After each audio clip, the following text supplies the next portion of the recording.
Hello dear student, चलिए आज से शुरुआत करते हैं चैप्टर फर्स्ट जिसका नाम है केमिकल रिएक्शन एंड इक्वेशंस। यह क्लास 10th एनसीईआरटी बुक का फर्स्ट चैप्टर है। इसको हम लाइन बाय लाइन यहाँ पर प्रॉपर तरीके से डिस्कस करने वाले हैं। तो चलिए शुरुआत करते हैं बिना देरी किए हुए। सबसे पहले हम ऑब्जर्व करते हैं हमारे आसपास कुछ चेंजेस को। उसके आधार पर हम समझेंगे कि वो चेंजेस किस तरीके के चेंजेस हैं। जैसे आपने ऑब्जर्व किया होगा, अगर मिल्क को आप रूम टेम्परेचर पर summer during the summer season में अगर रूम को आप जो आप मिल्क है उसको आप छोड़ देते हो तो क्या होगा, आपने ऑब्जर्व किया होगा कि कर्ड में कन्वर्ट हो जाता है। जबकि कर्ड की प्रॉपर्टी अलग होती है और मिल्क की प्रॉपर्टी अलग होती है। और आपने ये भी ऑब्जर्व किया होगा कि अगर आयरन नेल और जो आपका आयरन से बनी हुई चीजें हैं उनको अगर आप ह्यूमिड एटमॉस्फेयर में छोड़ दें तो क्या होगा, डेफिनेटली उसमें रस्टिंग हो जाती है, उसमें जंग लग जाती है। आपने देखा होगा कि ग्रेप्स वगैरह फर्मेंटेड हो जाते हैं।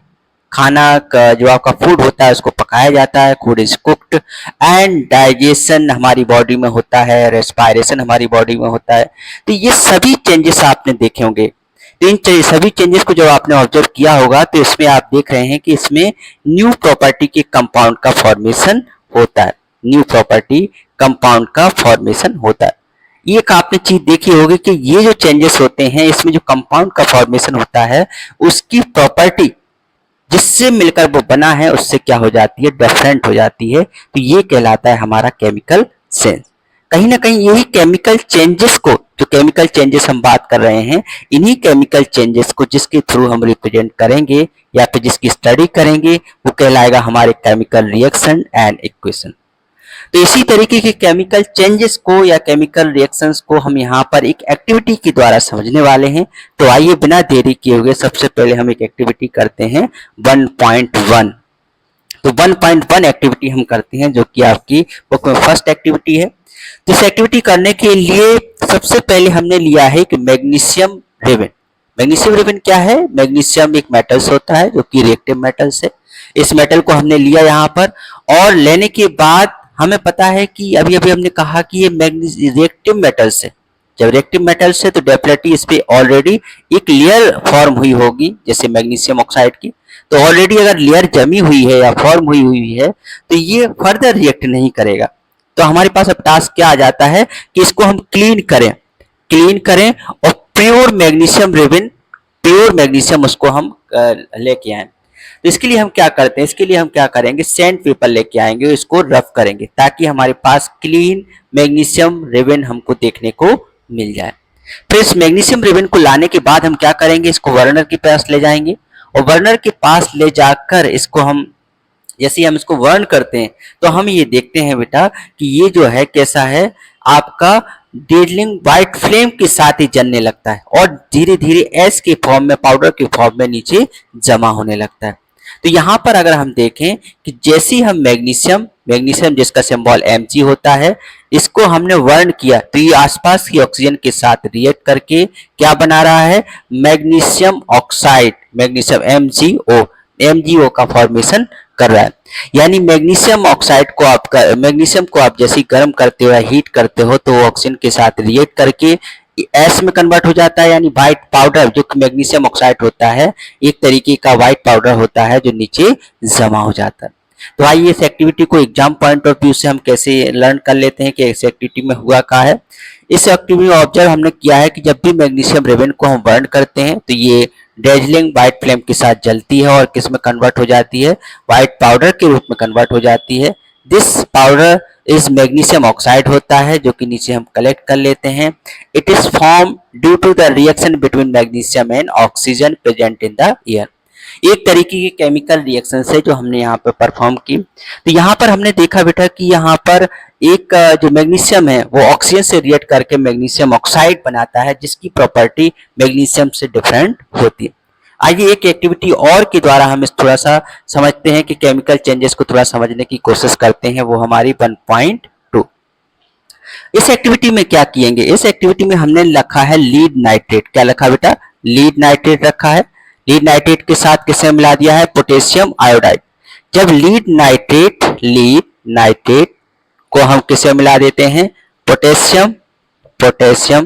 पोटेशियम आयोडाइड में, पोटेशियम आयोडाइड में जैसे हम मिलाते हैं तो हम ये देखते हैं इसमें बनता है आपका लीड लीड आयोडाइड, ठीक है, आयोडाइड, और साथ में बनता है आपका लीड आयोडाइड बनेगा, और क्या बनेगा बेटा, पोटेशियम नाइट्रेट। यानी लीड नाइट्रेट को जैसे ही हम किसे मिला देंगे पोटेशियम आयोडाइड में, तो बन जाएगा लीड आयोडाइड, जो कि येलो कलर का प्रेसिपिटेट होता है, नीचे जमा हो जाता है, और साथ में आपका पोटेशियम नाइट्रेट बनता है जो सॉल्यूशन के रूप में ऊपर जमा होता है। तो इस एक्टिविटी में हमने ये देखा है कि किसी किसी रिएक्शन में हमें प्रेसिपिटेट फॉर्मेशन देखने को भी मिल सकता है, और साथ में यहाँ पर हम देखते हैं कि चेंजेस भी यहाँ पे देखने को मिल रहे हैं। ये भी एक तरीके का केमिकल चेंजेस है। अब ये किस तरीके का केमिकल चेंजेस है ये हम फर्दर स्टडी करेंगे आगे के, जैसे आएगा topic classification of chemical reactions, तो उस पर हम इस बात करेंगे। अब हम एक और एक्टिविटी करके देख लेते हैं 1.3। इस एक्टिविटी में एक्चुअल में क्या करने वाले हैं वो हम यहाँ पर देखते हैं। पहले हम इसको थोड़ा सा इरेज करते हैं और हम एक्टिविटी 1.3 यहाँ पर देखने की कोशिश करते हैं कि यहाँ पर क्या हो रहा है। तो जो आपकी 1.3 एक्टिविटी है इसमें क्या है, एक एसिड लिया गया है, एसिड को बीकर में रखा गया है। आप इस एक्टिविटी को डायग्राम के द्वारा देख सकते हो, ये आपका बना हुआ है बुक में, फिगर 1.1। इस एक्टिविटी में आप देख रहे हो कि इसमें डाइल्यूट सल्फ्यूरिक एसिड का फॉर्मूला आपको सबको पता होगा, H2SO4 होता है, और इसमें हमने जिंक ग्रैनुअल्स, जिंक आपका एक मेटल्स होता है, ग्रैनुअल्स का मतलब छोटे छोटे टुकड़े, जिंक ग्रैनुअल्स छोटे छोटे टुकड़े इसमें डाल दिए। जैसे हम इसमें डाल देते हैं तो हम देखते हैं, जैसे हमने जैडेन को H2SO4 में डाला तो हमने ये देखा कि ये जो आपका जिंक है, जिंक क्या बनाता है, ZnSO4 यानी जिंक सल्फेट, और साथ में यहाँ पर हाइड्रोजन गैस इवॉल्व हो रही है। तो यहाँ पर हमने देखा कि इस वाली जो एक्टिविटी 1.2 हमने की थी उसमें सॉलिड प्रेसिपिटेट बन रहा था, जबकि इस वाली एक्टिविटी हमने की है इसमें गैसेस का फॉर्मेशन हो रहा है, साथ में टेम्परेचर भी, जो आपका हीट का इवोल्यूशन भी हो रहा है।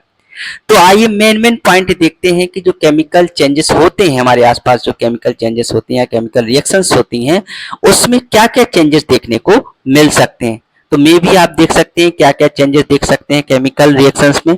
हो सकता है कि आपकी वहां पर स्टेट चेंज हो, ठीक है, वहां पर हो सकता है आपका स्टेट चेंज हो, कलर चेंज भी देखने को मिला था, जैसे लीड आयोडाइड, जिसमें येलो कलर का लीड आयोडाइड बन रहा था। गैसेस का फॉर्मेशन ही जैसे अभी एक्टिविटी की है 1.3 में, इसमें हाइड्रोजन गैस बन रही है, और साथ में टेम्परेचर भी चेंज होता है। हो सकता है केमिकल रिएक्शन के दौरान टेम्परेचर एब्जॉर्ब हो सकता है हीट एब्जॉर्ब हो सकता है हीट रिलीज हो, दोनों ही कंडीशन हो सकती है। हालांकि इन दोनों चेंजेस के आधार पर क्लासिफिकेशन भी होता है, एंडोथर्मिक एक्सोथर्मिक, वो हम थोड़ी देर बाद देखने वाले हैं, ठीक है। तो यहाँ पर हम देखते हैं कि चेंज इन स्टेट हो सकती है, चेंज इन कलर हो सकता है, इवोल्यूशन ऑफ गैस हो सकती है, चेंज इन टेम्परेचर हो सकता है, और प्रेसिपिटेट का फॉर्मेशन भी हो सकता है। जैसे कि अभी एक्टिविटी 1.2 में हमने देखा है, उसमें लीड आयोडाइड येलो कलर का प्रेसिपिटेट नीचे देखने को मिल रहा था, ठीक है बेटा। प्रेसिपिटेट का मतलब होता है सॉलिड प्रेसिपिटेट नीचे देखने को मिले, ठीक है। तो चलिए और हम शुरुआत करते हैं और आगे देखते हैं। तो अब हम केमिकल इक्वेशन को पढ़ने वाले, जो हमने केमिकल रिएक्शंस पढ़ी हैं, इन्हीं केमिकल रिएक्शंस को हम जो है एक इक्वेशन की द्वारा, एक रिलेशन की द्वारा शो करते हैं, जिसे केमिकल इक्वेशन कहते हैं, ठीक है। तो हम इसको देखने वाले हैं बिना देरी किए हुए। तो जैसा कि हम पहली एक्टिविटी में हमने देखा था कि मैग्नीशियम ऑक्सीजन के साथ रिएक्ट करके क्या बनाता है, मैग्नीशियम ऑक्साइड बनाता है। तो जो आपस में रिएक्ट करते हैं, हमेशा याद रखना है, जो आपस में रिएक्ट करते हैं उनको रिएक्टेंस कहते हैं, और इनको कहाँ लिखा जाता है, हमेशा लेफ्ट हैंड साइड में लिखा जाता है, और जिसका फॉर्मेशन होता है वो कहलाता है प्रोडक्ट, वो कहाँ लिखा जाता है, हमेशा राइट हैंड साइड में लिखा जाता है, ठीक है। याद रखना है, इन दोनों को अलग करने के लिए एक एरो लगाया जाता है, जो आपकी बुक में एरो लगा हुआ है, इसका मतलब है यूनिडायरेक्शनल है, ये आपस में रिएक्ट करके क्या बना रही हैं, प्रोडक्ट का फॉर्मेशन हो रहा है, ठीक है। तो यहाँ पर और देखते हैं, अगर रिएक्टेंस या प्रोडक्ट एक से ज्यादा है तो हम कैसे लिखेंगे। अगर एक से ज्यादा है तो हम उन्हें प्लस करके लिख सकते हैं, अगर प्रोडक्ट भी एक से ज्यादा है तो हम उसे प्लस करके लिख सकते हैं। आइए एक चीज और देख लेते हैं, हमेशा याद रख लेना है कि जो रिएक्टेंस है वो हमेशा कहाँ लिखना है, लेफ्ट हैंड साइड में, और प्रोडक्ट कहाँ लिखना है, हमेशा लेफ्ट हैंड साइड में हमेशा रिएक्टेंस लिखना है, और आपका जो प्रोडक्ट है वो कहाँ लिखना है, राइट हैंड साइड में लिखना है। चलिए, तो ये जो हमने लिखा हुआ है बेटा, ये यहाँ पर अगर आप देख पा रहे हैं, यहाँ पे हमने लिखा हुआ है कि मैग्नीशियम मैग्नीशियम और ऑक्सीजन, यहाँ पे आप देख रहे हो मैग्नीशियम और ऑक्सीजन, ये आपका मैग्नीशियम है, ये ऑक्सीजन है, और क्या बना रहा है, मैग्नीशियम ऑक्साइड। तो यहाँ पर हमने वर्ड में फॉर्म में लिखे हुए, यानी ये हमारा वर्ड इक्वेशन हो जाएगा, केमिकल रिएक्शन का ये वर्ड इक्वेशन हो जाएगी, क्योंकि हमने ये रिलेशन वर्ड के फॉर्म में लिखा हुआ है। जब हम यही इक्वेशन सिंबल के फॉर्म में लिखेंगे तो वो हमारा सिंबॉलिक रिप्रेजेंटेशन हो जाएगा केमिकल रिएक्शन का। तो आइए हम चलते हैं सिंबल के फॉर्म में लिखते हैं, देखते हैं यहाँ पर। तो हमने ये देखा मैग्नीशियम का सिंबल Mg होता है, और साथ में ऑक्सीजन का सिंबल क्या होता है, O2 होता है, और मैग्नीशियम ऑक्साइड का जो सिंबल होगा या आपका फॉर्मूला होगा वो क्या होगा, MgO होगा। ठीक है, तो यहाँ पे Mg प्लस O2 जो आपका एरो लगा के क्या बनाते हैं, MgO बनाते हैं। तो ये हो जाएगा आपका सिंबॉलिक रिप्रेजेंटेशन हो जाएगा। अब आते हैं नेक्स्ट कॉन्सेप्ट। नेक्स्ट कॉन्सेप्ट आपने पढ़ा होगा, 9th पढ़ा होगा, जिसमें आपने देखा होगा कंजर्वेशन ऑफ मास। आपने एक रूल पढ़ा होगा बेटा, आपने अगर आपको याद आ रहा हो 9th की 3rd चैप्टर में, 9th की 3rd चैप्टर में आपने पढ़ा होगा conservation of mass, conservation of mass, ये आपने पढ़ा होगा कंजर्वेशन ऑफ मास, ये रूल पढ़ा होगा। ये रूल क्या कहता है, ये रूल यह कहता है कि किसी भी केमिकल रिएक्शन में mass cannot be created not destroyed in a chemical reaction, और अदर वर्ड में हम कह सकते हैं कि mass always constant throughout the chemical reactions. तो अगर हम यहाँ पर देखें तो यहाँ पर मास क्या कांस्टेंट है, तो इसको चेक कैसे करें। इसको चेक करने के लिए हम ये देखते हैं कि जो number of element in reactant side है, number of element in product side, दोनों क्या होने चाहिए, बराबर होने चाहिए।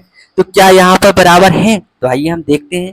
तो हम देखते हैं यहाँ पर मैग्नीशियम 1 है रिएक्टेंट साइड, प्रोडक्ट साइड भी 1 है। ऑक्सीजन रिएक्टेंट साइड 2 है, प्रोडक्ट साइड कितना है आपका 1 है। अब यहाँ पर ही अनबैलेंस हो गया, यानी ये कंजर्वेशन ऑफ रूल जो हमारा साइंटिफिक रूल होता है, जो आपका लेवर्सरियन ने दिया था आपका ये रूल, ये कैसा है, यहाँ पर फिट नहीं बैठता है। तो यहाँ पर अगर हम देखें तो ये कंजर्वेशन ऑफ रूल को फॉलो नहीं करता है, यानी कैसी है, अनबैलेंस इक्वेशन है। तो अब बात आती है कि यहाँ पर बैलेंस कैसे करें, तो हमें सीखना पड़ेगा वैलेंस और केमिकल रिएक्शन। तो अब हम यहाँ पर सीखते हैं वैलेंस और केमिकल रिएक्शन, किस तरह से रिएक्शन को हम बैलेंस करते हैं वो यहाँ पर हम डिस्कस करते हैं।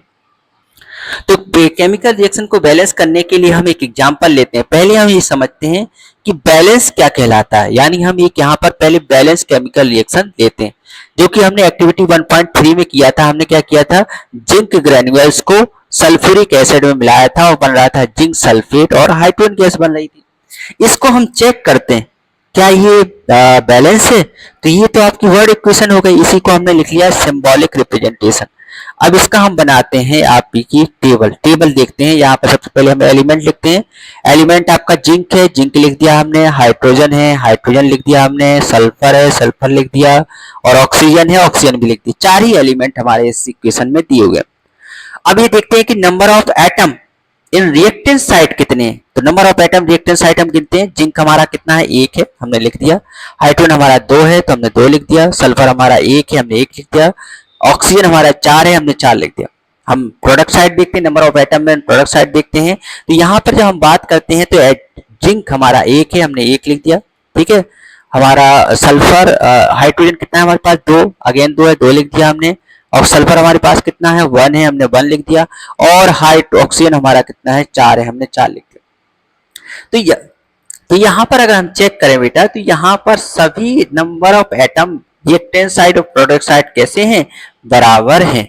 जब इक्वल हैं तो ये कंजर्वेशन और रूल को फॉलो कर रहा है, यानी ये बैलेंस केमिकल इक्वेशन है। कैसी है बेटा, बैलेंस केमिकल इक्वेशन है, इसको हमको बैलेंस करने की जरूरत नहीं है। तो आइए, कुछ इक्वेशन अनबैलेंस होती हैं, तो हम उसको यहाँ पर अनबैलेंस की भी एक इक्वेशन ले लेते हैं, जो कि आपने बचपन से पढ़ते आ रहे हैं, रस्टिंग का एग्जाम्पल देके हम समझते हैं कि अनबैलेंस इक्वेशन कैसे होती है।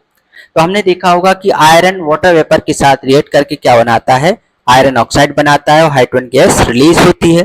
तो इसको चेक करते हैं क्या ये बैलेंस है या अनबैलेंस है। सबसे पहले हम इसको स्टडी करने के लिए हम इसको सबसे पहले ब्रैकेट में लगा लेते हैं। ब्रैकेट में हम इसलिए लगा रहे हैं ताकि इसके अंदर हम कुछ भी चेंजेस नहीं करेंगे, जो भी करेंगे इसके बाहर करेंगे। ठीक है, तो यहाँ पर हमें कुछ स्टडी करने के लिए हमने क्या किया है, फिर से एक टेबल का फॉर्मेशन किया।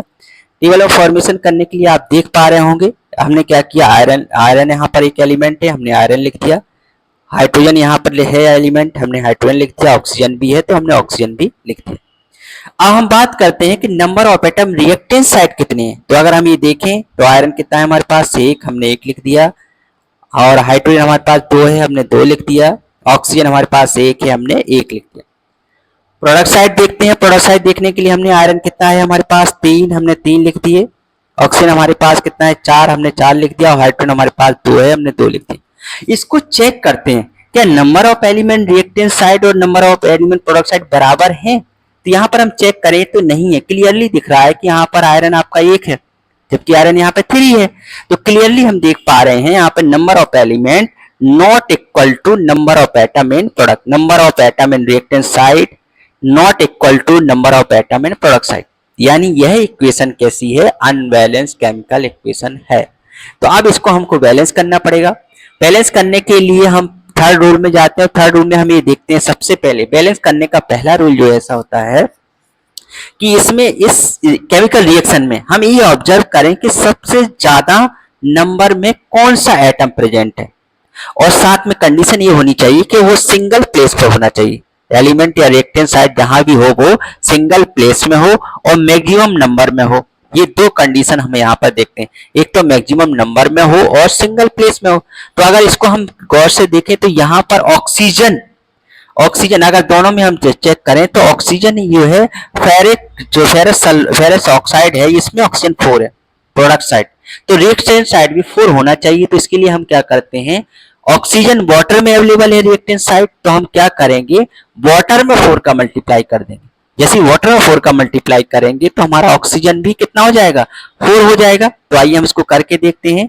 जैसे हमारे पास यहाँ पर 4 है, जैसे अगर हम देखें यहाँ पर हमारा क्या है, 4 है, तो यहाँ साइड भी 4 बनाने के लिए, रिएक्टेंट साइड भी 4 बनाने के लिए हमने क्या किया, वाटर में 4 का मल्टीप्लाई कर दिया।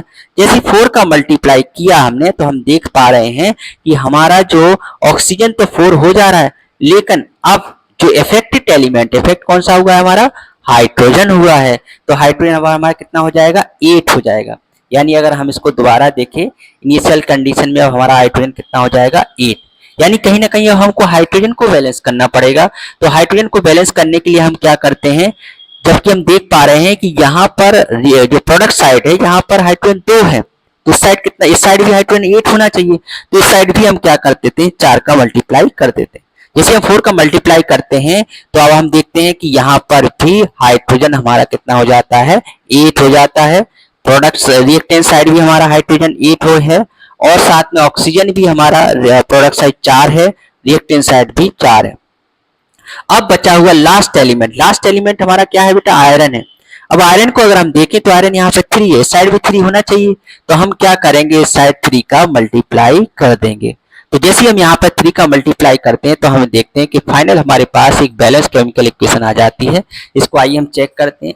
हाइड्रोजन हमारे पास 8 है प्रोडक्ट साइड, तो हाइड्रोजन हमारा 8 है रिएक्टेंट साइड। ऑक्सीजन हमारा 4 है प्रोडक्ट साइड, तो ऑक्सीजन 4 है रिएक्टेंट साइड। आयरन हमारा 3 है प्रोडक्ट साइड, तो आयरन हमारा 3 है रिएक्टेंट साइड। तो यहाँ पर हम देख पा रहे हैं ये कैसी हमारी बैलेंस केमिकल इक्वेशन। लेकिन बैलेंस केमिकल इक्वेशन को लिखने के साथ साथ हमें इसकी स्टेट भी बतानी पड़ेगी कि स्टेट क्या होती है।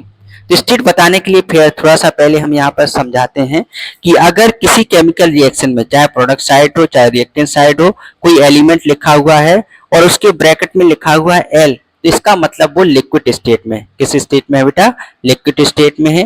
और अगर कोई एलिमेंट लिखा हुआ है और ब्रैकेट में एस लिखा हुआ है तो इसका मतलब वो सॉलिड स्टेट में, किस स्टेट में है, सॉलिड स्टेट में है। और अगर कहीं ई एलिमेंट लिखा हुआ है ब्रैकेट में लिखा हुआ है गैस, तो इसका मतलब वो गैसियस स्टेट में है। और कहीं एलिमेंट ई लिखा हुआ है और क्या लिखा हुआ है आपका, ऐसा एरो बना हुआ है, एरो का मतलब है वो वहां पर प्रेसिपिटेट का फॉर्मेशन हो रहा है। और अगर कहीं डाउन एरो बना हुआ है तो वहां पे गैसेस का फॉर्मेशन हो रहा है।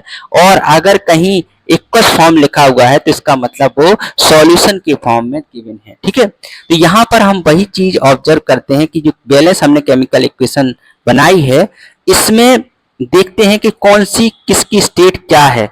तो अगर हम ये देखें कि आयरन, आप हमेशा से जानते हैं कि आयरन कैसा है, हमारा सॉलिड के फॉर्म में, आयरन हमारा कैसा होगा बेटा, सॉलिड के फॉर्म में, तो हमने सॉलिड फॉर्म लिख दिया। और वाटर वेपर हमेशा याद रखना है, रस्टिंग ऑक्सीजन की वाटर की प्रेजेंस में लगती है, तो ये वाटर वेपर हो गया। साथ में आपका फेरस ऑक्साइड सॉलिड के फॉर्म में फेरस ऑक्साइड, और लास्ट में हाइड्रोजन गैस जो कि गैसेस फॉर्म में इवॉल्व हो रही है। ठीक है, तो यहाँ पर हमने देखा कि balance chemical equation with state हमने एक रिप्रेजेंटेशन किया हुआ है, तो ये हमारी बैलेंस केमिकल इक्वेशंस।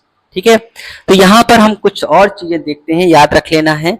जो आपका जो रिएक्शन है, केमिकल रिएक्शन सर्टेन टेम्परेचर और प्रेशर पर और कैटालाइसिस जो कि रिएक्शन को फास्ट स्लो करते हैं, उनके बेसिस पे अगर हम देखें तो इस तरीके से रिप्रेजेंट की जाती है। रिएक्टेंस को हमेशा लेफ्ट हैंड साइड में लिखेंगे, और जिसकी वजह से कंडीशंस होती हैं वो हमेशा हम कहाँ लिखते हैं, एरो के ऊपर लिख देते हैं। जैसे आइए अगर हम फोटोसिंथेसिस की प्रोसेस देखें तो कार्बन डाइऑक्साइड ग्लूकोज किसकी प्रेजेंस में होता है, सनलाइट और क्लोरोफिल, तो ये हमने एरो के ऊपर लिख दिया है। क्या बनता है आपका, ग्लूकोज ऑक्सीजन और वाटर वेपर बनती है। ठीक है, इस तरीके से वाटर लिक्विड के फॉर्म में भी फॉर्मेशन होता है। तो यहाँ पर हम देखें कि केमिकल रिएक्शन को हमेशा रिएक्टेंस को लेफ्ट हैंड साइड में लिखेंगे, प्रोडक्ट को हमेशा राइट हैंड साइड में लिखेंगे, और जो भी कंडीशन होगी जैसे टेम्परेचर प्रेशर कैटालाइसिस ये सभी को हम जो है एरो यूनिडायरेक्शनल एरो के ऊपर हम नीचे लिख देंगे। तो इस तरीके से कंप्लीट केमिकल इक्वेशन और रिएक्शन का रिप्रेजेंटेशन है जो हमने अभी यहाँ पर आपको एक्सप्लेन किया है। तो आइए हमने काफी हद तक यहाँ पर जो है डिस्कस कर लिया है। अब वहाँ पर और हम देखते हैं इस इंटेस्ट क्वेश्चन को देखते हैं। इंटेस्ट क्वेश्चन को हम सॉल्व करने की कोशिश करते हैं कि किस तरीके से यहाँ पर लिखा हुआ है। ठीक है, तो पहला क्वेश्चन इंटेस्ट क्वेश्चन का आप देख रहे हो क्या लिखा हुआ है, why should a magnesium ribbon clean before burning air. ये हम डिस्कस कर चुके हैं, क्योंकि ये हम फिर भी हम बता देते हैं कि जो मैग्नीशियम होता है वो कैसा होता है बेटा, हाई रिएक्टिव मेटल्स होता है, हाई रिएक्टिव मेटल्स होता है। तो ये रिएक्टिव मेटल्स है तो ये ऑलरेडी अपने ऊपर जो अपने ऊपर क्या जमा लेगा, एक लेयर जमा लेगा जिसको मैग्नीशियम ऑक्साइड की लेयर कहते हैं। तभी ऑलरेडी मैग्नीशियम ऑक्साइड की लेयर फॉर्म हो जाएगी तो फर्दर रिएक्ट नहीं करेगा। तो इसको रिमूव करने के लिए हम क्या करते हैं, सैंड पेपर से इसको रिमूव कर देते हैं so that it get react further. ठीक है, तो इसका ये आंसर है। आइए दूसरा आंसर देखते हैं, दूसरा क्या कह रहा है, बैलेंस केमिकल इक्वेशन लिखनी है हमको किस किस की, इसको हम लिख के देख लेते हैं। जैसे अगर हम यहाँ पर देखें, ये हाइड्रोजन है जिसको हम H2 से रिप्रेजेंट करते हैं, ये हमारा क्लोरीन है जिसको Cl2 से रिप्रेजेंट करते हैं। ये दोनों आपस में रिएक्ट करेंगे, रिएक्टेंस कहलाएंगे। क्या बन रहा है, हाइड्रोजन क्लोराइड बन रहा है HCl, जो कि आपको हाइड्रोजन क्लोराइड रिप्रेजेंट करता है। इसको बैलेंस करने के लिए हम जस्ट यहाँ पर 2 का मल्टीप्लाई कर देते हैं तो ये बैलेंस केमिकल इक्वेशन हो जाएगी। हम दूसरी इक्वेशन यहाँ पे देख लेते हैं। दूसरी इक्वेशन क्या कह रही है, जिसमें बेरियम क्लोराइड क्या कह रहा है बेटा, बेरियम क्लोराइड कह रहा है किससे रिएक्ट कर रहा है, एल्युमिनियम सल्फेट। इसी में लिख के देख लेते हैं, बेरियम क्लोराइड यानी BaCl2 किससे रिएक्ट कर रहा है, एल्युमिनियम सल्फेट Al2SO4 का होल थ्राइस। ये आपस में रिएक्ट करके क्या बना रहा है हमारे पास, बेरियम सल्फेट, यानी हमारे पास बना रहा है, इसको एरो लगा देते हैं, बेरियम सल्फेट। और क्या बना रहा है हमारे पास, aluminium chloride AlCl3 aluminium chloride. Chloride का फॉर्मेशन यहाँ पर हो रहा है। ठीक है, यहाँ पर बैलेंस करने के लिए बेरियम क्लोराइड पे हम 3 लगा देते हैं। ठीक है, और हम क्या कर सकते हैं, ये आपका जो AlCl3 है यहाँ पर 2 का लगा देते हैं। ठीक है, तरीके से बैलेंस हो जाती है। अब यहाँ पर हम और देख लेते हैं, लास्ट जो थर्ड है, फर्स्ट सेकंड का थर्ड क्वेश्चन है, क्या कह रहा है, ये कह रहा है कि सोडियम जो हम जानते हैं कि सोडियम क्या होता है, एक मेटल होता है। अगर आप इसको अच्छे से जानते हो तो सोडियम क्या है, आपका एक मेटल है। किससे रिएक्ट कर रहा है, वाटर वेपर के साथ रिएक्ट कर रहा है। और क्या फॉर्मेशन कर रहा है, सोडियम हाइड्रोक्साइड यानी NOS, साथ में हाइड्रोजन गैस रिलीज हो रही है, हाइड्रोजन गैस की रिलीज हो रही है। अगर इसको हम बैलेंस करना चाहें तो यहाँ पर सिर्फ 2 का मल्टीप्लाई कर देते हैं, वाटर में भी 2 का मल्टीप्लाई कर देते हैं, और साथ में सोडियम हाइड्रोक्साइड का भी 2 में मल्टीप्लाई कर देते हैं। तो इस तरीके से बैलेंस फॉर्म हो जाती है।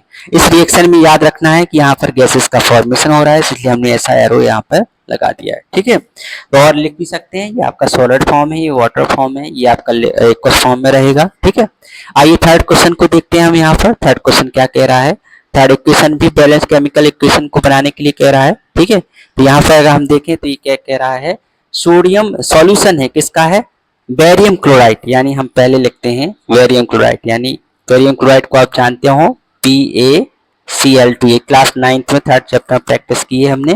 बेरियम क्लोराइड साथ में किस फॉर्म में है, इक्वस फॉर्म में लिखा हुआ है तो हमें लिखना पड़ेगा, इक्वस फॉर्म में है AQ। ठीक है, ये किसके साथ रिएक्ट कर रहा है, ये कर रहा है आपका barium chloride sodium sulphate Na2SO4, ये भी इक्वस फॉर्म में है तो हमने इक्वस फॉर्म में लिख दिया। ठीक है, रिएक्ट करके क्या बना रहा है बेटा, यहाँ पर हम देख रहे हैं कि react with give us insoluble यानी इनसॉल्युबल सॉलिड फॉर्म में प्रेसिपिटेट होगा, यानी क्या बन रहा है, बेरियम सल्फेट जो कि व्हाइट कलर का होता है, डाउन एरो लगा देते हैं, बेरियम प्रेसिपिटेट बन रहा है। और साथ में बन रहा है क्या है, सोडियम क्लोराइड यानी NaCl, ये NaCl बन रहा है। इस रिएक्शन में प्रेसिपिटेट का फॉर्मेशन हो रहा है, इसलिए प्रेसिपिटेट रिएक्शन भी कह सकते हैं। ठीक है, कहते हैं। और याद रख लेना, इसको बैलेंस करने के लिए जस्ट हम 2 में NaCl में 2 का मल्टीप्लाई कर देते हैं। ठीक है, अब देखते हैं लास्ट क्वेश्चन, देखते हैं लास्ट क्वेश्चन क्या कह रहा है यहाँ पर, अगर हम देखें अच्छे से। ठीक है, तो लास्ट क्वेश्चन कह रहा है कि सोडियम हाइड्रोक्साइड, लास्ट क्वेश्चन जो हमारा कह रहा है सोडियम हाइड्रोक्साइड लिख देते हैं, सोडियम हाइड्रोक्साइड NaOH, ये किसके साथ रिएक्ट कर रहा है, हमारे HCl से ही रिएक्ट कर रहा है, हमेशा याद रखना है एक्वस फॉर्म में है। और ये HCl से रिएक्ट कर रहा है, ये भी एक्वस फॉर्म में है। ठीक है, क्या बना रहा है, सोडियम क्लोराइड बना रहा है, और साथ में क्या बन रहा है, ये भी एक्वस फॉर्म में है। ठीक है, और क्या बना रहा है, H2O बना रहा है जो कि लिक्विड फॉर्म में। ठीक है, अगर इसको हम देखेंगे तो ये ऑलरेडी बैलेंस केमिकल इक्वेशन है। इस तरीके से हमने ये जो इंटेंस क्वेश्चन थे बैलेंसिंग के ऊपर वो भी हमने यहाँ पर लगा लिए हैं। अब यहाँ पर हम और आगे देखते हैं, तो अब हम नेक्स्ट टॉपिक पढ़ने वाले हैं जिसका नाम है type of chemical reactions. Type of chemical reactions, कितने टाइप की केमिकल रिएक्शन होगी वो हम यहाँ पर डिस्कस करने वाले हैं। तो सबसे पहले हम देखते हैं कॉम्बिनेशन रिएक्शंस। कॉम्बिनेशन रिएक्शन को हम समझते हैं, आइए इसको हम एक एक्टिविटी के थ्रू समझते हैं। एक्टिविटी हमारी कौन सी है, 1.4 है। तो आइए हम शुरुआत करते हैं। देखिए, सबसे पहले समझने के लिए हमने क्या किया, एक बीकर लिया है और बीकर में हमने वाटर फिल कर दिया। क्या कर दिया है, वाटर फिल कर दिया है। और साथ में इसमें हमने कैल्शियम ऑक्साइड जो कि आपका लाइम स्टोन होता है, जिसको हम हिंदी में चूना पत्थर भी कहते हैं, इसको हमने इसमें ड्रॉप कर दिया। जैसे हमने इसमें ड्रॉप किया तो हमने ये देखा कि आपका जो कैल्शियम ऑक्साइड है, जिसको हम क्विक लाइम कहते हैं, आप स्टोन भी है, ये चूना पत्थर भी है, और इसको हमने वाटर में मिला दिया। तो जैसे हम वाटर मिला देते हैं तो हमें देखते हैं यहाँ पे बुलबुले से फॉर्म होते हैं, साथ में हीट भी निकलती है, और यहाँ पर हम देखते हैं कि ये धीरे धीरे इसमें डिजोल्व हो जाता है। डिजोल्व होने के बाद क्या बनाता है, कैल्शियम हाइड्रोक्साइड, साथ में क्या निकलती है, हीट निकलती है। तो यहाँ पर अगर इस रिएक्शन को ऑब्जर्व करें हम, तो इसमें ऑब्जर्व करने से हमको देखने को मिलता है कि यहाँ पर 2 कंपाउंड थे हमारे स्टार्टिंग में। कौन कौन से हमारे पास, एक तो लाइम, क्विक लाइम है, और वाटर है। इन दोनों को जैसे ही हमने रिएक्ट कराया तो हमारे पास एक सिंगल प्रोडक्ट का फॉर्मेशन हुआ, कैल्शियम हाइड्रोक्साइड, और क्या बना, हीट भी बनी। तो यानी नेचर में जब इस तरीके की रिएक्शन होगी कोई जिसमें 2 or more substances are combined to form a single product is called chemical reaction। तो अगर कोई ऐसी रिएक्शन होगी जिसमें सिंगल प्रोडक्ट का फॉर्मेशन होगा और 2 or more reactions, such a reaction in which a single product is formed when 2 or more reactants is known as the combination reaction। यानी 2 या 2 से अधिक रिएक्टेंट्स आपस में कंबाइन होकर जब प्रोडक्ट का फॉर्मेशन करेंगे तो उसे कहेंगे कॉम्बिनेशन रिएक्शन। अब इसमें से थोड़ा सा और एक्स्ट्रा पॉइंट जान लेते हैं जो डू यू नो में है। हमारे एग्जाम में डू यू नो से हमेशा में क्वेश्चन आते हैं। हमने देखा कि जो कॉम्बिनेशन रिएक्शन अभी देखी एक्टिविटी 1.4, उसमें कैल्शियम हाइड्रोक्साइड का फॉर्मेशन हो रहा था। इस कैल्शियम हाइड्रोक्साइड का फॉर्मेशन का यूज हमारे घरों में होता है, जिसमें हम वॉल वॉशिंग के दीवार को पेंट करने के लिए यूज किया जाता है। तो अगर हम इस वॉल वॉशिंग करें इसमें, तो हम देखते हैं कि जब हम वॉल वॉशिंग कर रहे हैं उस समय जो हम व्हाइट वॉशिंग कर रहे हैं वॉल, उस समय तो ये अच्छा व्हाइट कलर का नहीं होता है, लेकिन 1-2 दिन बाद ये व्हाइट बिल्कुल शाइन करने लगती है। इसका कारण क्या है, इसका कारण जानते हैं। हम जानते हैं कि एटमॉस्फेयर में कार्बन डाइऑक्साइड अवेलेबल रहती है। ये कार्बन डाइऑक्साइड कैल्शियम हाइड्रोक्साइड से रिएक्ट करके कैल्शियम कार्बोनेट बनाता है और वाटर बनाता है। कैल्शियम कार्बोनेट जो होता है एक व्हाइट मार्बल का टाइप है। क्या है बेटा, व्हाइट मार्बल का टाइप है। व्हाइट मार्बल का टाइप होने की वजह से जब दीवार पर व्हाइट मार्बल जमा हो जाएगी तो वो क्या हो जाएगा, शाइन करने लगेगा। तो इस कारण से दीवार क्या करने लगती है, शाइन करने लगती है। तो इस तरीके से हमने रिएक्शन देखा, कॉम्बिनेशन, और एक यूजेस भी देखा। आइए कुछ और यूज और कॉम्बिनेशन रिएक्शन को देखते हैं। जैसे आपने देखा होगा कार्बन ऑक्सीजन रिएक्ट करके क्या बनाता है, कार्बन डाइऑक्साइड, ये भी आपने देखा होगा, ये कॉम्बिनेशन रिएक्शन है। वाटर का फॉर्मेशन भी कॉम्बिनेशन रिएक्शन है, जैसे हाइड्रोजन ऑक्सीजन आपस में कंबाइन होकर वाटर का फॉर्मेशन करते हैं। ये सभी जो है कॉम्बिनेशन रिएक्शंस है। ठीक है, तो हमने ये देखा है कि जब हम जो क्विक लाइम है उसको वाटर मिला रहे थे तो कैल्शियम हाइड्रोक्साइड के साथ साथ वहां पर हीट का फॉर्मेशन भी हो रहा था, यानी एनर्जी रिलीज हो रही थी। तो कुछ रिएक्शंस ऐसी होंगी जिसमें हीट का रिलीज होगा, हीट रिलीज होगी, वो कहलाएंगी आपकी एक्जोथर्मिक रिएक्शन। तो the reaction in which heat release along the formation of product are called exothermic reaction। तो कुछ एक्जोथर्मिक रिएक्शन की भी बात कर लेते हैं, जैसे बर्निंग ऑफ नेचुरल गैस। जितनी भी आप बर्निंग की बात करेंगे तो सभी कौन सी होगी, एक्जोथर्मिक रिएक्शन होगी। जैसे हमने मीथेन लिया, इसको ऑक्सीजन से रिएक्ट कराया तो क्या बना, कार्बन डाइऑक्साइड, वाटर बना। ये आपकी कंबशन रिएक्शन भी है और एक्जोथर्मिक रिएक्शन भी है। सारी कंबशन रिएक्शन क्या कहलाएंगे, हमारी एक्जोथर्मिक रिएक्शन कहलाएंगे। एक और रिएक्शन देखते लेते हैं, जैसे रेस्पिरेशन रिएक्शन। हम सभी जानते हैं हमारा जो डाइजेशन का फाइनल प्रोडक्ट ग्लूकोज होता है, ऑक्सीजन की प्रेजेंस में इसका ब्रेकडाउन होता है, किसमें, कार्बन डाइऑक्साइड, वाटर और एनर्जी। इस एनर्जी को हम यूज करते हैं अपने वर्क करने के लिए। तो यहाँ पर भी जब ग्लूकोज का ब्रेकडाउन होता है ऑक्सीजन की प्रेजेंस में, तो यहाँ पर भी एनर्जी का फॉर्मेशन होता है, इसलिए ये भी क्या है, एक एक्जोथर्मिक रिएक्शन है। एग्जाम में क्वेश्चन पूछा भी जाता है कि रेस्पिरेशन इज कॉल्ड द आपका एक्जोथर्मिक रिएक्शन। ठीक है, तो यहाँ पर हम देखें कि जो इस तरह की रिएक्शन है ये सभी क्या है, आपकी एक्जोथर्मिक रिएक्शन। और अगर बात करें decomposition of vegetable matter and, और आपका अगर यहाँ पर अगर बात करें हम, ठीक है, यहाँ पर बात करें into compost also in called exothermic reaction, ये भी एग्जांपल्स हो सकता है। तो यहाँ पर हमने ये देखा कॉम्बिनेशन रिएक्शन की बात की, एक्जोथर्मिक रिएक्शन की बात की। अब हम नेक्स्ट बात करने वाले हैं डीकम्पोजिशन रिएक्शन। किसकी बात करने वाले हैं, डीकम्पोजिशन रिएक्शन। तो ये जिस तरह से हमने अभी अभी देखा कि जो कॉम्बिनेशन था उसमें टू और मोर सब्सटेंस आपस में कंबाइन हो रहे थे, लेकिन जब यहाँ की बात करेंगे तो यहाँ पर एक सिंगल प्रोडक्ट का टूटेगा, वो ब्रेक डाउन होगा सिंपल सब्सटेंसेस में। तो आइए इसको भी एक एक्टिविटी के थ्रू समझते हैं। हम फेरस सल्फेट, जो कि इनिशियली किस कलर का होता है, ये इनिशियली होता है लाइट एग्जाम पूछा भी गया है, लाइट ब्लू ग्रीन कलर का होता है। इसके क्रिस्टल लिए हमने टेस्ट ट्यूब में। आपको इस एक्टिविटी में एक गर्ल्स देख रहे होंगे, एक गर्ल्स टेस्ट ट्यूब में फेरस सल्फेट के क्रिस्टल लेके उसको बर्न कर रही है।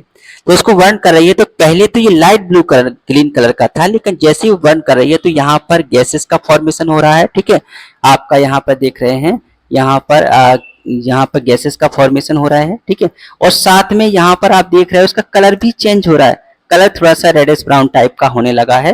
तो यहाँ पर हमने देखा कि इस गर्ल्स ने फेरस जो सल्फेट था उसको टेस्ट ट्यूब में लिया, उसको हीट कर दिया बर्नर से। तो उसने देखा कि 3 प्रोडक्ट बन रहे हैं, ferric oxide, sulphur dioxide, sulphur trioxide. तो अगर आप गौर से देखें तो हमारे पास पहले प्रोडक्ट एक था, लेकिन अब प्रोडक्ट कितने, 1 2 3। यानी जब एक प्रोडक्ट 3 पार्ट में टूट जाता है, एक सब्सटेंसेस 2 हो सकते हैं, 3 हो सकते हैं, 4 हो सकते हैं, तो जब सिंगल सब्सटेंसेस का ब्रेकडाउन हो जाता है स्मॉलर सिंपलर सब्सटेंसेस में, तो वो कहलाती है डीकम्पोजिशन रिएक्शन कहलाती है। तो अगर एक बात और थोड़ा सा नोटिस करने वाली है, जो इसमें जो फेरस सल्फेट है, इसमें एक फेरस सल्फेट के में 7 वाटर मॉलिक्यूल्स होता है, इसलिए क्रिस्टल फॉर्म में अवेलेबल रहता है। ठीक है, यहाँ पर अगर हम देखें तो ये एक फेरस सल्फेट के मॉलिक्यूल्स में 7 वाटर मॉलिक्यूल्स प्रेजेंट रहते हैं। तो यहाँ पर हमने देखा कि फेरस सल्फेट 3 पार्ट में टूट गया है, ferric oxide, sulphur dioxide, sulphur trioxide. तो ये एक तरीके का किसका एग्जांपल है, आपका डीकम्पोजिशन का। और गौर करने वाली बात यहाँ पर ये है कि यहाँ पर हम यूज कर रहे हैं हीट का। हीट भी एक तरह की थर्मल एनर्जी है, इसलिए इसको हम बोलेंगे thermal decomposition of the reaction. ये थर्मल डीकम्पोजिशन रिएक्शन का एग्जांपल है। आइए कुछ और एग्जांपल देखते हैं थर्मल डीकम्पोजिशन के। जैसे हमने कैल्शियम कार्बोनेट लिया, कैल्शियम कार्बोनेट को भी अगर एक टेस्ट ट्यूब में लेकर हीट कर देंगे तो ये भी किस में कन्वर्ट हो जाएगा, कैल्शियम ऑक्साइड, जो कि आपका क्विक लाइम होता है, और बनेगा साथ में कार्बन डाइऑक्साइड। ये भी एग्जांपल किसका है, थर्मल डीकम्पोजिशन का। आइए एक एग्जांपल और देखते हैं थर्मल डीकम्पोजिशन का, जिसमें हम लीड नाइट्रेट को लेते हैं टेस्ट ट्यूब में, उसको हीट कर देते हैं तो ये भी 3 पार्ट में टूट जाता है, लीड ऑक्साइड, नाइट्रोजन डाइऑक्साइड और ऑक्सीजन।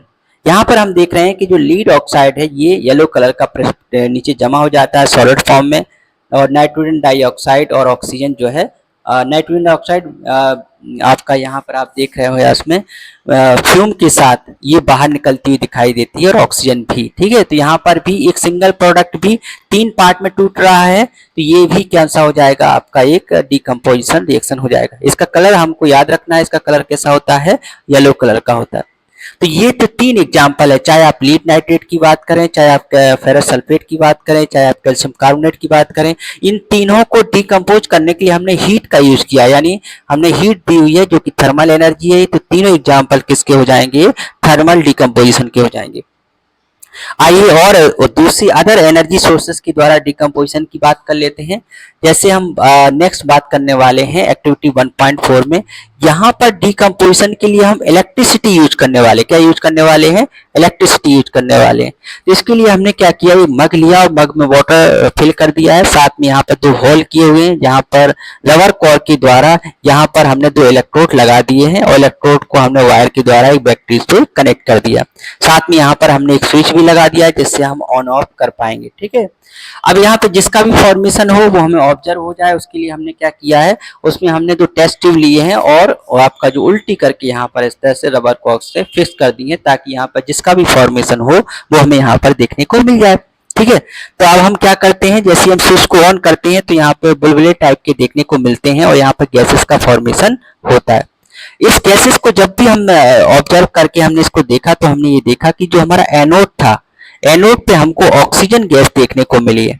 इसका शॉर्टकट तरीके से याद कर सकते हैं यो। अब हमें एनोड पे क्यों देखने को मिली है, हम जानते हैं कि एनोड हमारा पॉजिटिव होता है और ऑक्सीजन हमारी इलेक्ट्रोनेगेटिव गैस होती है, इस वजह से हमें यहाँ पर एनोड ऑक्सीजन देखने को मिल सकती है।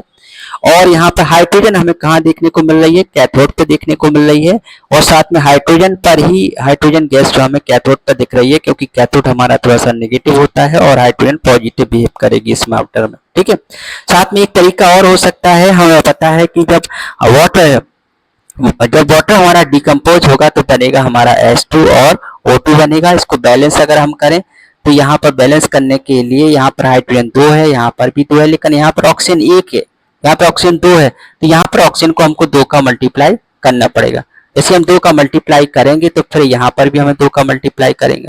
तो अगर हम अमाउंट में देखें तो ऑक्सीजन डबल होगी, ऑक्सीजन जो है डबल, हाइड्रोजन डबल होगी विद रेस्पेक्ट टू ऑक्सीजन। इस तरीके से भी हम पहचान सकते हैं कि जो हमारा कैथोड है उस पर हमारी हाइड्रोजन इकट्ठी होगी और जो एनोड है हमारा क्या होगा, ऑक्सीजन जमा होगी, ठीक है। तो इस तरीके से इन 200 गैसेस यहाँ पर क्या हो रहा है, एक्चुअल में वाटर का डिकम्पोजिशन किया है हमने 2 पार्ट में, हाइड्रोजन और ऑक्सीजन गैस में, किसका यूज करके, इलेक्ट्रिसिटी का यूज करके, इसलिए इसको क्या कहेंगे, इलेक्ट्रोलाइटिक डिकम्पोजिशन। और देखते हैं हम थर्ड टाइप का देखते हैं जिसमें हम सनलाइट का यूज करेंगे फॉर डिकम्पोजिशन। तो यहाँ पर हमने देखा, यहाँ पर हमने क्या किया है, ये चाइना डिश ली और चाइना डिश में सिल्वर क्लोराइड आपका एक कंपाउंड है जिसको हमने, जो कि कैसा होता है, थोड़ा सा सनलाइट में रख दिया है। सनलाइट में जैसे हम रखेंगे तो ये किस में कन्वर्ट हो जाएगा, क्लोरीन और आपका सिल्वर और क्लोरीन, यहाँ पर भी डिकम्पोजिशन हो रहा है। और एग्जांपल देख लेते हैं सिल्वर ब्रोमाइड, जो कि इसका कंपोजिशन हो रहा है सिल्वर और ब्रोमीन का। यहाँ पर भी हम किसका यूज कर रहे हैं, सनलाइट का यूज कर रहे हैं, इसलिए इसको बोलेंगे फोटोवोल्टिक डिकम्पोजिशन। और यहाँ पर अगर हम देखें तो ये कहाँ पर यूज होता है, ये इंपॉर्टेंट है, ये जो है ब्लैक एंड व्हाइट फोटोग्राफी में इसका यूज किया जाता है। तो हमने देखा कि डिकम्पोजिशन के लिए हम अलग अलग तरीके से हीट दे रहे हैं, चाहे एनर्जी दे रहे हैं, चाहे हीट के फॉर्म में, लाइट के फॉर्म में, इलेक्ट्रिसिटी के फॉर्म में। इसमें हम एक कंपाउंड को ब्रेक डाउन करने के लिए हीट प्रोवाइड कर रहे हैं। तो ऐसी रिएक्शन में क्या है, हीट एब्जॉर्ब होती है और एब्जॉर्ब होने की वजह से ऐसी रिएक्शन को क्या कहलाता है, एंडोथर्मिक रिएक्शन कहलाती है। तो आइए इसकी डेफिनेशन देखते हैं। Reaction in which energy is absorb are known as the endothermic reaction. तो यहाँ तक हमने 2 तरह की रिएक्शन कंप्लीट कर ली, एक कॉम्बिनेशन रिएक्शन और एक एंडोथर्मिक रिएक्शन। आइए चलते हैं और थोड़ा सा आगे देखते हैं, नेक्स्ट पार्ट में हम आइए तो और थोड़ा सा हम देखते हैं, यहाँ पर इसको करके देखते हैं। जैसे हमने एंडोथर्मिक अभी डिफाइन किया कि reaction in which energy absorb are known as the endothermic reaction. इसी को हम एक करके देख लेते हैं। कैसे करके देखते हैं, हम लगभग 2 ग्राम बेरियम हाइड्रोक्साइड लेते हैं और इसको टेस्ट ट्यूब में लेते हैं और 1 ग्राम जो है अमोनियम क्लोराइड, यानी हम यहाँ पर हमने लिया है, यहाँ पर 2 तरीके की, यहाँ पर अगर हम देखें तो यहाँ पर हमने एक टेस्ट ट्यूब लिया है और टेस्ट ट्यूब में हमने लिया है बेरियम हाइड्रोक्साइड। बेरियम ऑक्साइड का हाइड्रोक्साइड का फॉर्मूला आपको पता होगा, BaOH का होल ट्वाइस बेरियम हाइड्रोक्साइड होता है।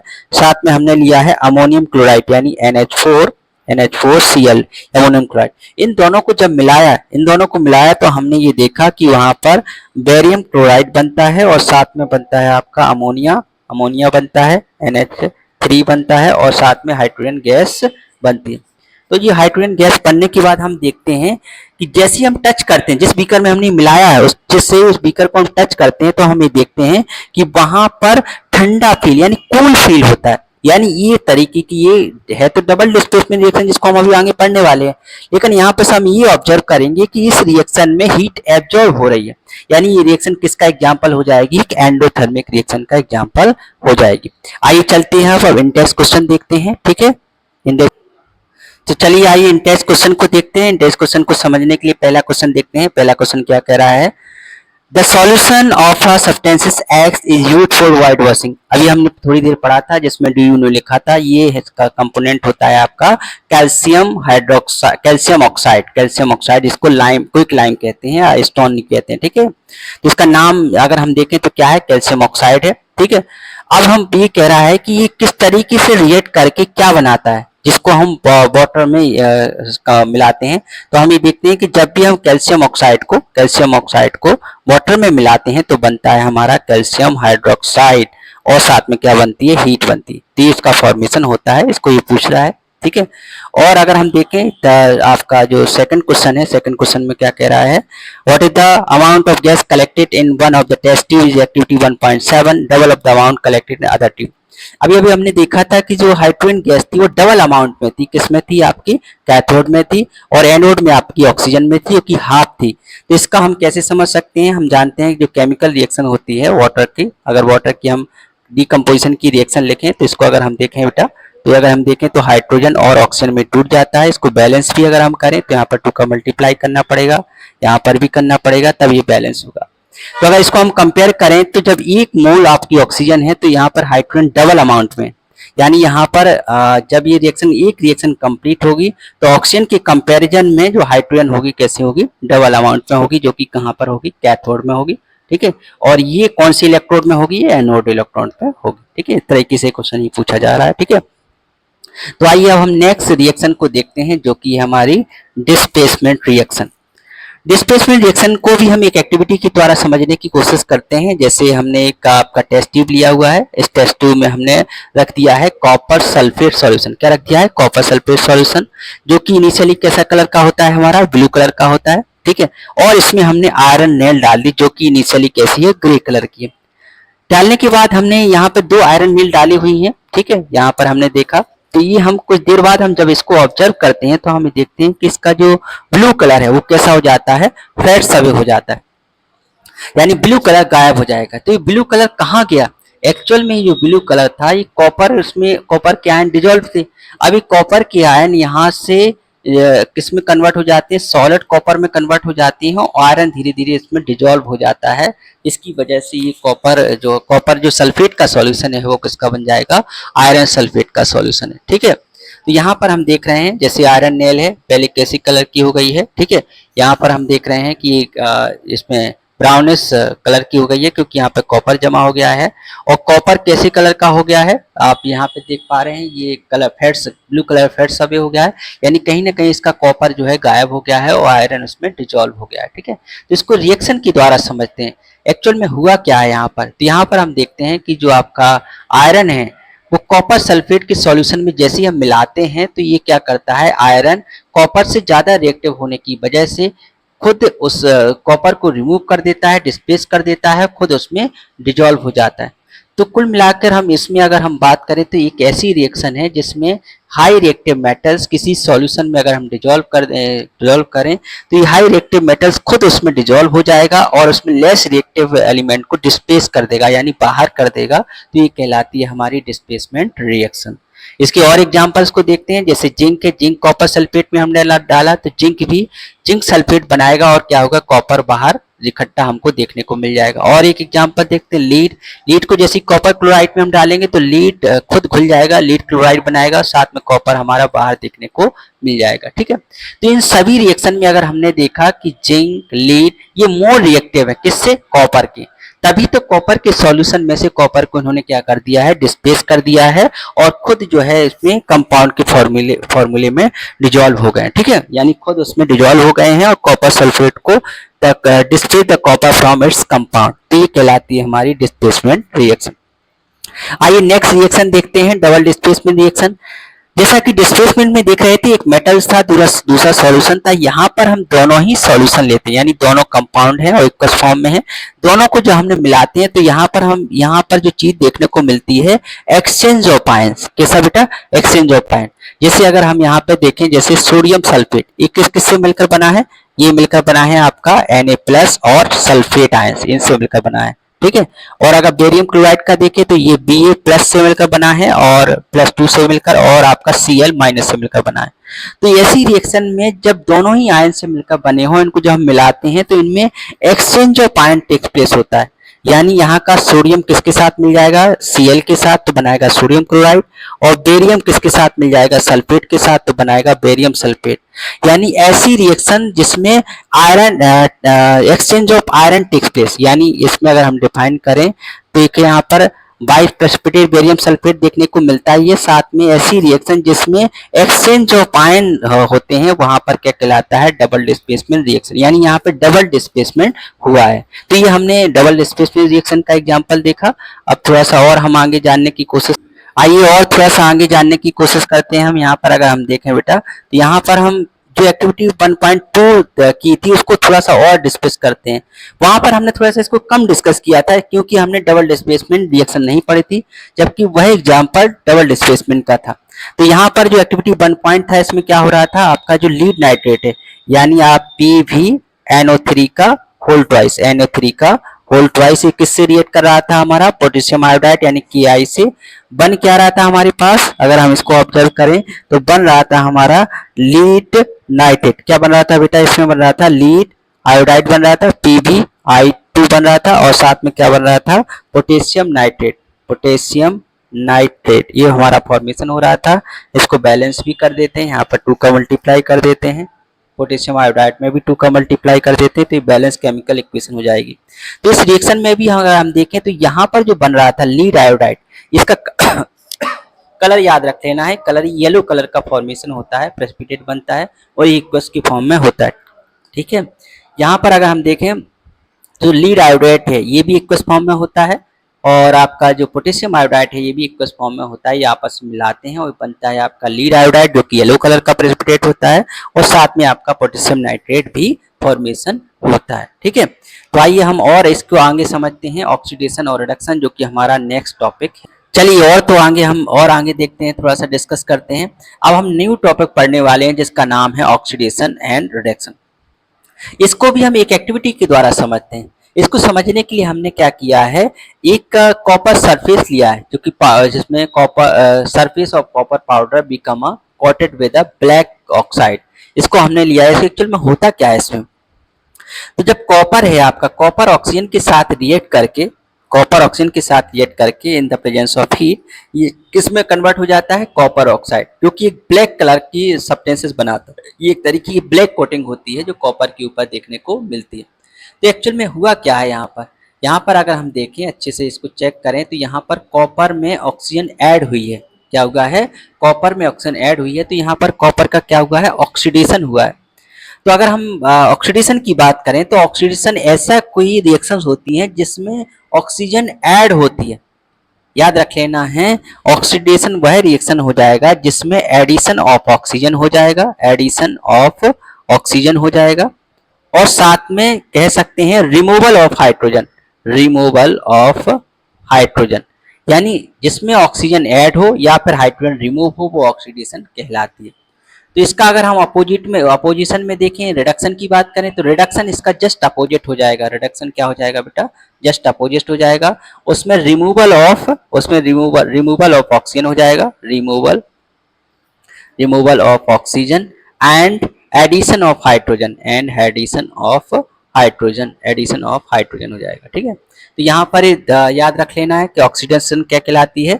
एडिशन ऑफ ऑक्सीजन हमारा ऑक्सीडेशन कहलाता है, रिमूवल ऑफ ऑक्सीजन हमारी रिडक्शन कहलाती है। तो आइए कि रिएक्शन के दौरान समझते हैं ऑक्सीडेशन रिडक्शन। जैसे कॉपर ऑक्साइड है, ये हाइड्रोजन से रिएक्ट करके क्या बनाता है? कॉपर और हाइड्रोजन बनाता है। तो अगर इसमें देखें हम सबसे पहले इस वाले रिएक्टेंस की बात करें, कॉपर ऑक्साइड, ये कॉपर ऑक्साइड किस में कन्वर्ट हो गया है? कॉपर में कन्वर्ट हो गया, यानी इससे ऑक्सीजन निकल चुकी है, इसकी ऑक्सीजन निकल चुकी है। तो जिसका जो रिडक्शन हो रहा है, जिसका ये रिडक्शन हो रहा है वो हो रहा है आपका कॉपर ऑक्साइड का, क्योंकि इससे ही तो ऑक्सीजन रिमूव हुई है। और अगर हम हाइड्रोजन की बात करें तो हाइड्रोजन में ऑक्सीजन ऐड हुई है, यानी जो ऑक्सीडेशन हुआ है किसका हुआ है, हमारे पास हाइड्रोजन का हुआ है। याद रख लेना है, जिसमें ऑक्सीजन ऐड होगी उसका ऑक्सीडेशन और जिसमें ऑक्सीजन निकलेगी उसका रिडक्शन।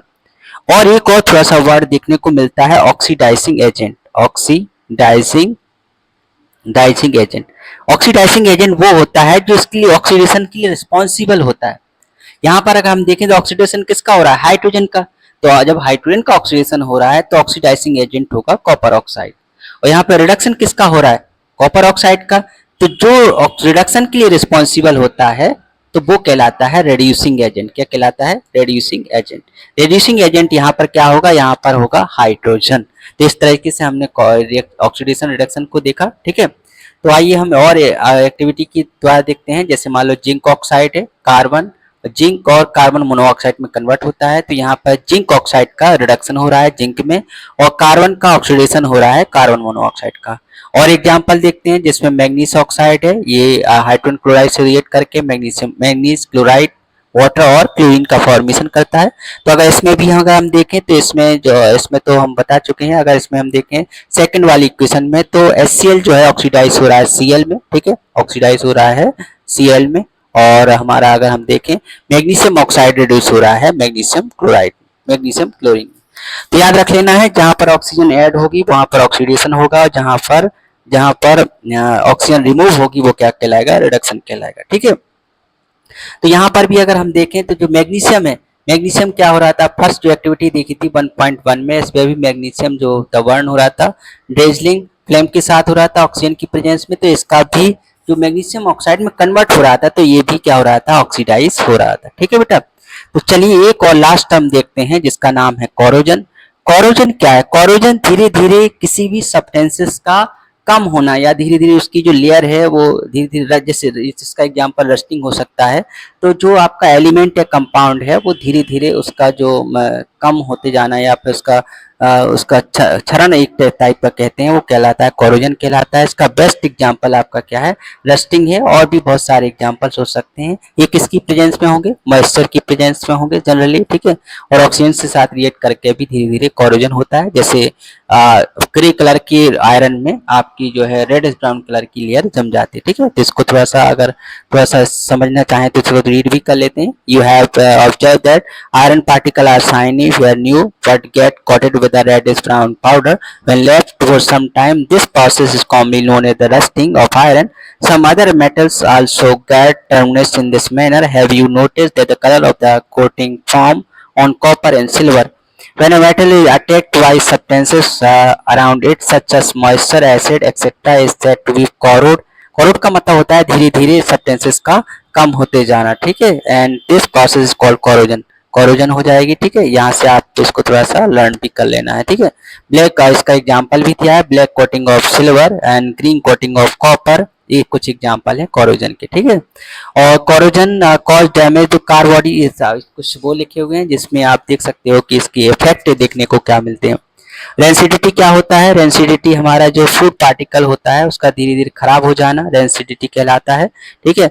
तो हम ये देखते हैं कि observe tested to smell fat and oil containing food materials left for a long time when fat and oils are oxidise हो जाता है तो धीरे धीरे खराब हो जाता है rancidity and their smell and taste change.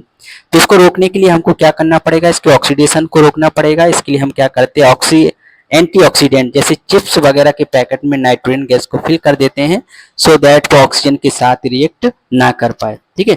जब ऑक्सीजन के साथ रिएक्ट ना करेगा तो लंबे समय तक हमारा जो सब्सटेंसेस है, फूड पार्टिकल है, वो कैसा रहेगा, स्टोर रहेगा, ठीक है। आइए तो लास्ट में थोड़ा सा इंटेंस क्वेश्चन और देख लेते हैं जिसमें पहला क्वेश्चन क्या कह रहा है, why does the copper sulphate solution, copper sulphate solution, copper sulphate solution का हम जानते हैं CuSO4 होता है, इसका सॉल्यूशन ब्लू होता है, ब्लू कलर का होता है। और जैसे आयरन नेल डालते हैं तो क्या होता है, इसको ऑब्जर्व अगर हम करें आयरन नेल डालने की वजह से क्या होगा, तो अगर हम इसको देखते हैं जैसे आयरन नेल डिप करते हैं कॉपर सल्फेट के सॉल्यूशन में तो ये क्या करता है, कॉपर को डिस्प्लेस कर देगा और क्या बनाएगा, ये आयरन सल्फेट बनाता है, आयरन सल्फेट बनाने के साथ ही कॉपर को डिस्प्लेस कर दिया बाहर। तो अब ये आयरन डिप करने के बाद जो है फिर सॉल्यूशन रह जाता है कॉपर सल्फेट का, आयरन सल्फेट का सॉल्यूशन, जो कि थोड़ा सा कैसा होता है, लाइट ग्रीन कलर का होता है। कैसा होता है बेटा? लाइट ग्रीन कलर का होता है। ठीक है, तो आप इसको देख सकते हो, पहला क्वेश्चन का आंसर यही है। अब दूसरा क्वेश्चन पढ़ते हैं। दूसरा क्वेश्चन क्या कह रहा है? Give an example double displacement reaction and other than one activity 1.10। अब इसमें कोई एक्टिविटी डिस्प्लेसमेंट रिएक्शन का एग्जांपल देने को कह रहा है। जैसे अगर हम यहाँ पर देना चाहें तो एक हम एक्टिविटी यहाँ का एक एग्जांपल यहाँ को देने की कोशिश करते हैं। ठीक है, तो यहाँ पर किसका एग्जांपल है? Double displacement. जैसा कि हम जानते हैं इसमें एक्सचेंज ऑफ आयन होता है, साथ में कॉपर सल्फेट का जो आपका प्रेसिपिटेट का भी फॉर्मेशन देखने को मिलता है। तो एक एग्जाम्पल देखते हैं। जैसे मान लो सोडियम हाइड्रोक्साइड है, ठीक है, एक्वस फॉर्म में होता है, एक्वस फॉर्म में। एक किसके साथ रिएक्ट कराया? HCl से, HCl से, ये भी एक्वस फॉर्म में होगा और बनेगा क्या हमारे पास? Sodium hydroxide and sodium chloride, जो भी एक्वस फॉर्म में रहेगा, और साथ में बनेगा वाटर H2O। ठीक है, तो यहाँ पर हमने देखा कि यहाँ पर भी आयन का एक्सचेंज हो रहा है। सोडियम चला जाएगा आपका HCl में तो बनाएगा सोडियम क्लोराइड, और आपका जो ऑक्सीजन और आपका ये चला जाएगा किसमें? ऑक्सीजन के साथ, तो ये बन जाएगा आपका वाटर। तो ये भी हमने देखा, एक आपका डबल डिस्प्लेसमेंट रिएक्शन का एक एग्जाम्पल हो गया। ठीक है, और इसका थर्ड क्वेश्चन देखते हैं। थर्ड क्वेश्चन क्या कह रहा है इसमें? थर्ड क्वेश्चन में ये बताने की कोशिश कर रहे हैं कि identify the substances that are oxidized and the substances that are reduced in the following reaction। इसको हम ये समझते हैं कि किसका ऑक्सीडेशन हो रहा है और किसका रिडक्शन हो रहा है। ठीक है, तो आइए इसको हम देखते हैं, अच्छे से स्टडी करते हैं बेटा। तो अगर इसमें हम देखें तो सोडियम ऑक्सीजन से रिएक्ट करके सोडियम ऑक्साइड बना रहा है, तो क्लियरली ऑब्जर्व हो रहा है कि सोडियम के साथ ऑक्सीजन ऐड हो रहा है, तो डेफिनेटली सोडियम का क्या हो रहा है? यहाँ पर ऑक्सीडेशन हो रहा है, जबकि ऑक्सीजन क्या हो रही है? रिड्यूस हो रही है। ठीक है, उसी तरीके से यहाँ पर अगर हम देखें तो कॉपर ऑक्साइड जैसे हाइड्रोजन के साथ रिएक्ट करेगा तो कॉपर ऑक्साइड से हाइड्रोजन रिमूव हो रहा है, यानी कॉपर ऑक्साइड का क्या हो रहा है? यहाँ पर रिडक्शन किसमें? कॉपर में हो रहा है, और हाइड्रोजन में ऑक्सीजन ऐड हो रही है, यानी हाइड्रोजन का क्या हो रहा है? यहाँ पर ऑक्सीडेशन हो रहा है। ठीक है, इस तरीके से हमने कंप्लीट इसका जो स्टडी की है, इसका लाइन बाय लाइन डिस्कस किया है, साथ में इसके इंटेंस क्वेश्चन को भी देखा हुआ।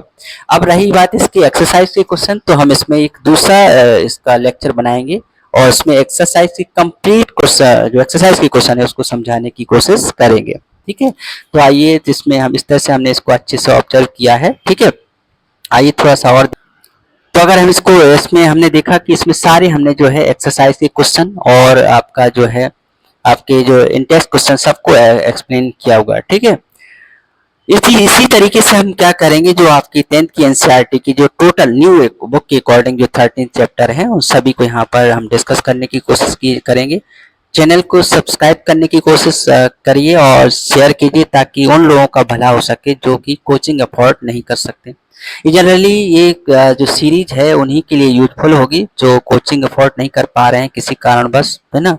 जनरली जो जहाँ कोचिंग अच्छी कोचिंग जाते हैं तो उनको कोई दिक्कत नहीं है, वो तो यहाँ पढ़ रहे हैं। अब बात आती है कि इसकी एक्सरसाइज की क्वेश्चन।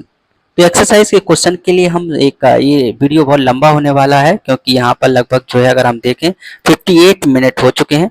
तो अगर हम इसको एक्सरसाइज के क्वेश्चन भी इसी में सॉल्व करने की कोशिश करते हैं तो फिर ये बहुत लंबा खिंच जाएगा, जो कि अभी बच्चों के लिए अफोर्ड जो देखना इतने लॉन्ग समय तक देखना पॉसिबल नहीं है।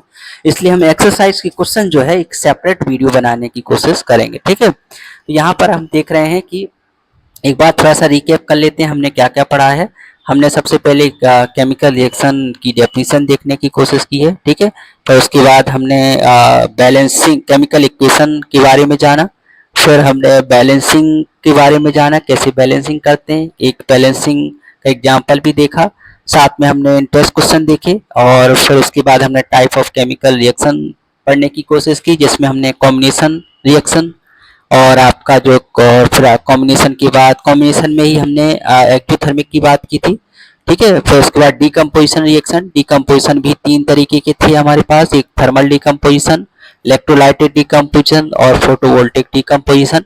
और इसके बाद इसमें जो आपका डीकम्पोजिशन रिएक्शन है इसी में हमने जो है आपका जो आपका एंडोथर्मिक रिएक्शन है वो ऑब्जर्व की थी। उसके बाद डिस्प्लेसमेंट रिएक्शन की हमने 3 एग्जांपल दिए थे। ठीक है, उसके बाद हमने डबल डिस्प्लेसमेंट रिएक्शन उसके भी एग्जांपल देखे हुए थे। साथ में हमने ऑक्सीडेशन और रिडक्शन को भी समझा, ऑक्सीडेशन रिडक्शन। उसके बाद हमने देखा है आपका कोरोजन, कोरोजन को भी थोड़ा सा हमने समझने की कोशिश की है, ठीक है। कोरोजन को पढ़ने के बाद थोड़ा सा रेंसिडिटी, और उसके बाद हमने लास्ट एंड टेस्ट क्वेश्चन देखने की कोशिश की, ठीक है। इस तरीके से हमने कंप्लीट चैप्टर को यहाँ पर एक्सप्लेन किया है। इसी तरीके से हम कोशिश करेंगे कि आपका जो सारे चैप्टर हैं उनको हम यहाँ पर ऐसा 1 बाय 1 डिस्कस करें, ठीक है। चैनल ये जो चैनल है ये फ्री ऑफ क्वालिटी एजुकेशन के लिए है। आप चैनल को सब्सक्राइब करें, एटलीस्ट उन लोगों तक पहुंचाने की कोशिश करें जिनको जो कोचिंग को अफोर्ड नहीं कर पाते हैं, किसी कारणवश पढ़ नहीं पाते हैं, फिर पढ़ने में दिक्कत जाती है। ऐसे बहुत सारे लोग होते हैं जो पढ़ने में परेशानी जाती है। सभी लोग जो है कोचिंग को अफोर्ड नहीं कर पाते हैं, ठीक है। लेकिन पढ़ने का सबका वो होना चाहिए, इसीलिए ये जो है आप एटलीस्ट आप इसको नहीं देख पा रहे हैं तो आप इसको शेयर करें और उस तक पहुंचाएं जो कोचिंग अफोर्ड नहीं कर पाता है। धन्यवाद एंड थैंक यू।